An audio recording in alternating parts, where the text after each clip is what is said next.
Before that, though, it's probably a good idea to clarify just how much pretty much everyone involved in this film did not want to make Aliens. For starters, the studio, 20th Century Fox, balked at the idea of a sequel largely due to the assumed cost of making a movie crammed full of hissing penis aliens and laser guns.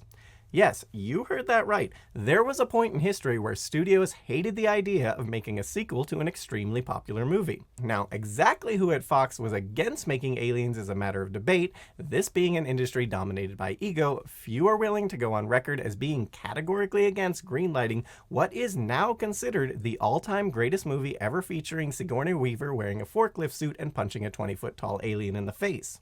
A now staple of any movie which wishes to get a positive review from our crew here. With the exception, of course, of Star Trek First Contact, but to be fair, this one features Patrick Stewart punching aliens in the face, even if they chose not to have him wear a mechanized suit for some reason. Although to be fair on that one, he did try at the end to gain a mechanized suit, but the Queen in this case had just been throat-boxed by Data, so was no longer interested in injecting Stewart with her probe.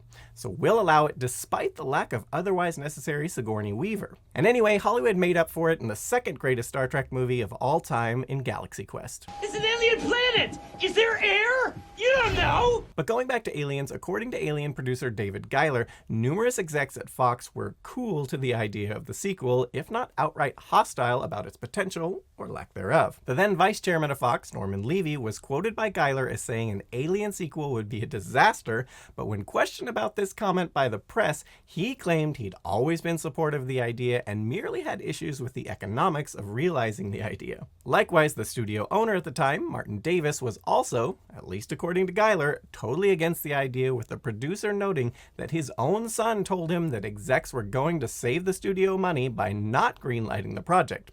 Again, when asked for comment by the press, Davis's response was to claim, "It's simply not a true story." Whatever the case there, it really didn't matter because Giler and a couple other producers of the original Alien film sued Fox over profits of Alien because Hollywood accounting said a movie that cost about $10 million and made over $100 million in its first theater run alone had lost money. Per the terms of the eventual settlement agreement after, the studio had to do a sequel to Alien.